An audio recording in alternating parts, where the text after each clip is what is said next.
Salam sejahtera bagi Bapak, Ibu, Saudara-saudari sekalian dimanapun berada. Saya mengucapkan selamat Natal 2024 dan selamat Tahun Baru 2025. Kembali bersama saya Bung Johan dalam kupas tuntas yang berjudul Pohon Natal dalam Nubuat Nabi Yesaya. Bapak, Ibu, Saudara-saudara yang baik hatinya.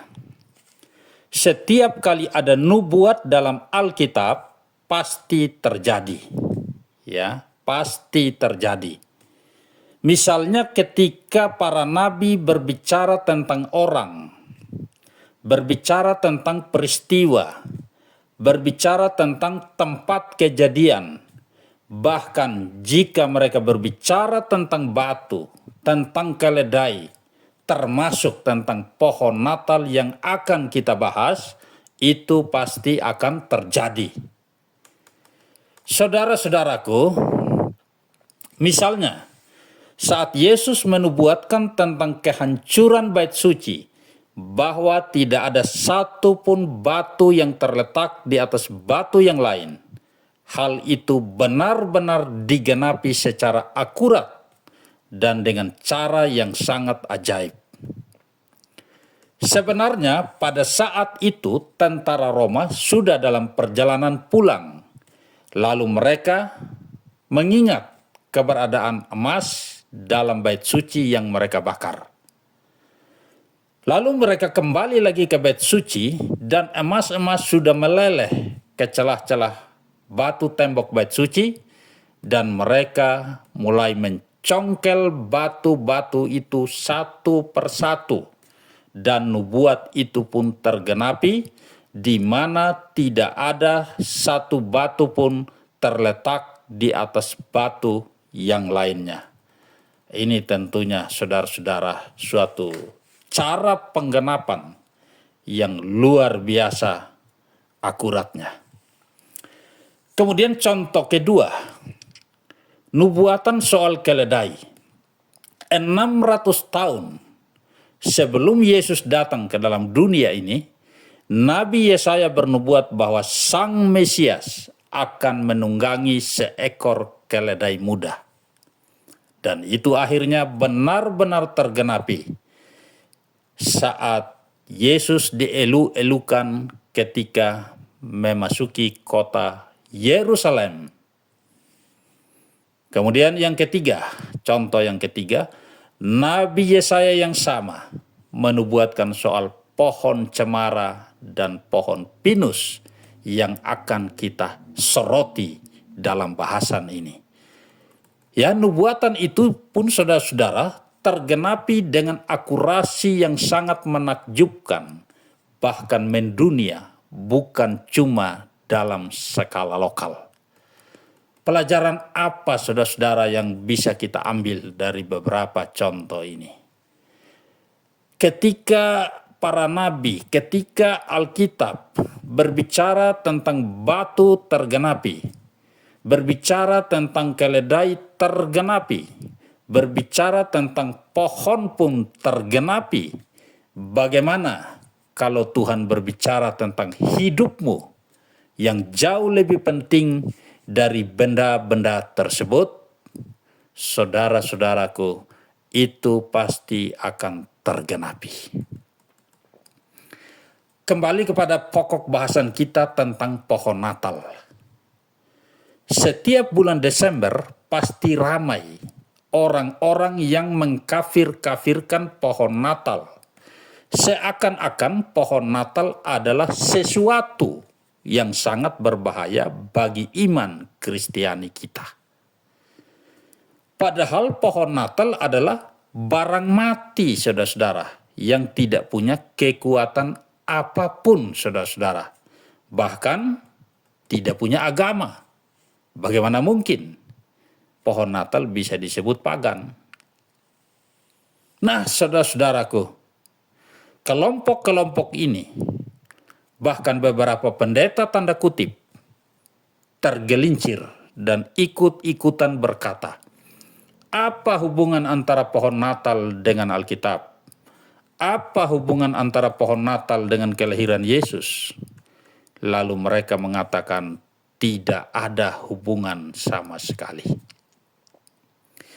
Saudara-saudaraku yang Tuhan Yesus kasihi, untuk meneguhkan argumentasi mereka, lalu mereka mengutip ayat dari kitab Nabi Yeremia, saudara-saudara, yang bunyinya sebagai berikut. Yeremia pasal 10, ayatnya yang ketiga sampai 4. Ya, saya ulangi, Yeremia pasal 10, ayat 3 dan 4. Bunyinya begini. Sebab kebiasaan bangsa-bangsa adalah kesia-siaan. Karena seseorang telah memotong dengan kapak sebatang pohon dari hutan sebagai karya pahatan tangan. Mereka menghiasinya dengan perak dan emas. Mereka menguatkannya dengan paku dan palu sehingga ia tidak goyah. Saya pikir saudara-saudara, kelompok-kelompok orang dan segelintir pendeta tanda kutip ini tidak mengerti perbedaan antara pohon Natal sebagai hiasan dan patung pahatan sebagai berhala. Ini bisa disebut sebagai aksi memperkosa ayat Alkitab atau ditafsirkan secara paksa, saudara-saudaraku. Kalimat batang pohon dan karya pahatan tangan dalam ayat 3 bagian akhir kitab Nabi Yeremia di atas itu tidak merujuk pada hiasan pohon Natal, tetapi merujuk kepada patung tuangan yang memang dipahat. Ya, yang memang dipahat. Karena yang disebut sebagai pohon Natal itu tidak pakai pahat-pahatan. Ya, tidak dipahat. Dengan demikian, serangan yang membabi buta ini tidak tepat sama sekali. Ya, karena itu Bapak Ibu Saudara-saudara tidak usah digubris. Ya. Dasar biblikalnya sangat-sangat lemah. Nah, saudara-saudara yang Tuhan kasihi. Sekarang mari kita simak apa kata Alkitab.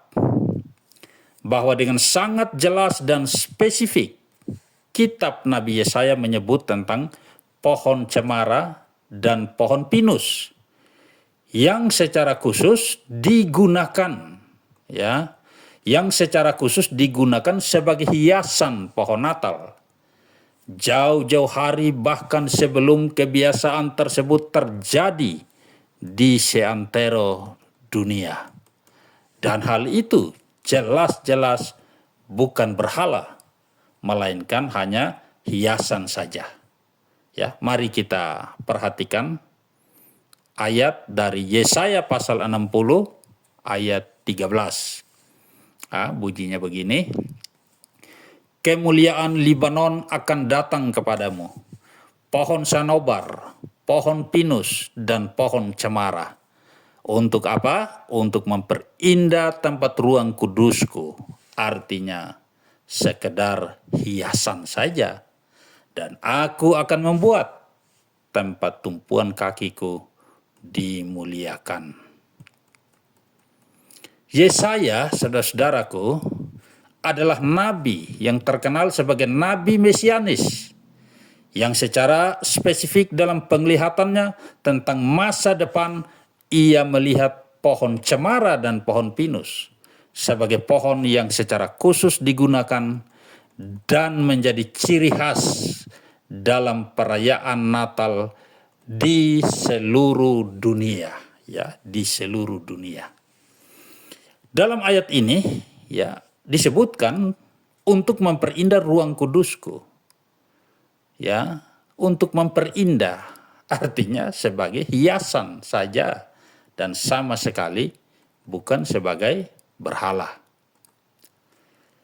Kalau kita mau jujur, ya, kalau kita mau fair, saudara-saudaraku, ya, karena kebanyakan yang menolak Natal 25 Desember dan pohon Natal kebanyakan berasal dari golongan Farisi Mesianik, ya, yang beraliran Yudaisme.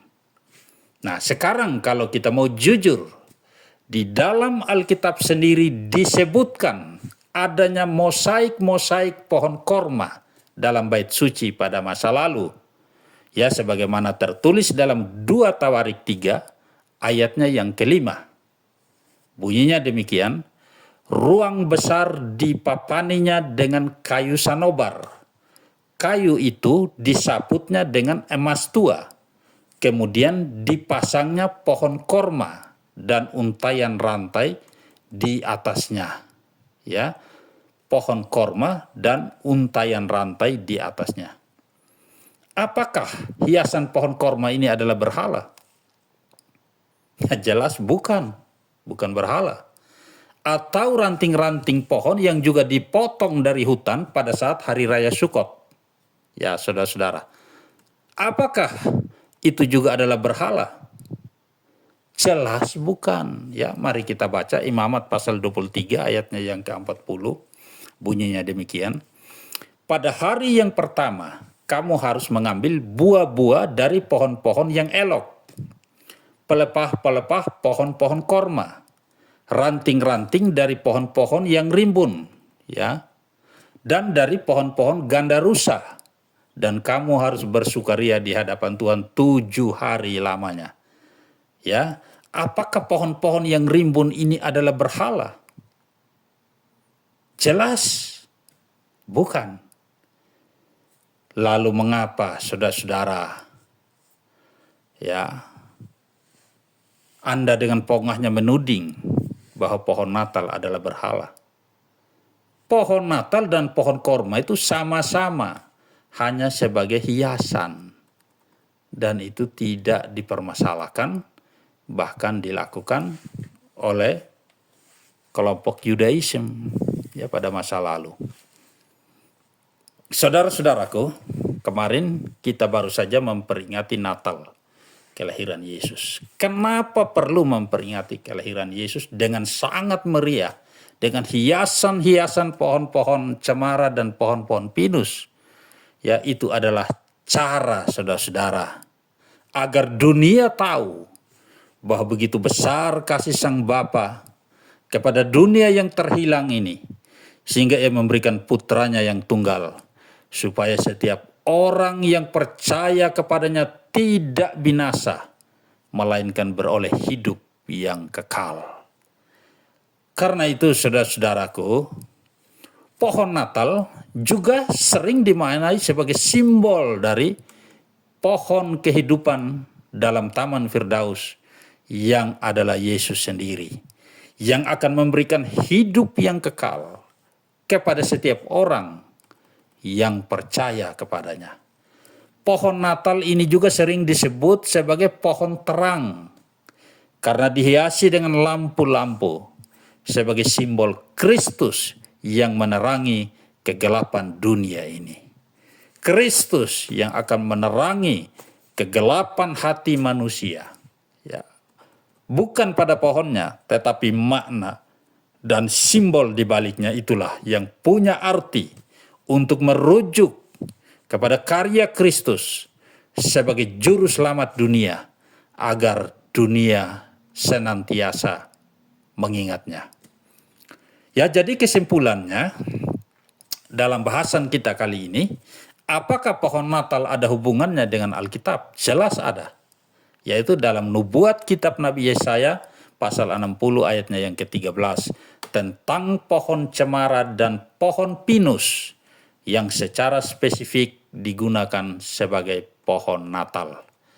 Bapak, Ibu, saudara-saudara yang Tuhan kasihi, demikianlah pembelaan iman Kristiani kami sehubungan dengan pohon Natal. Kiranya dapat menjadi berkat agar pikiran kita tidak dicemari dan agar kita tidak merasa tertuduh dengan statement-statement yang dangkal dari orang-orang yang anti dengan kekristenan. Karena pohon korma dan dahan-dahan pohon rimbun juga digunakan dalam acara-acara keyahudian sebagaimana tertulis di dalam Alkitab.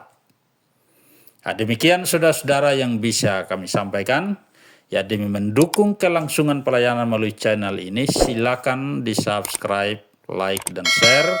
karena akan ada bahasan-bahasan menarik berikutnya yang tentunya kita akan membahasnya di dalam terang kebenaran yang biblikal. Kami dari Pusat Kajian Apologetika Kristen Indonesia mengucapkan terima kasih. Salam alaikum, besem Yeshua Hamasiah. Amin.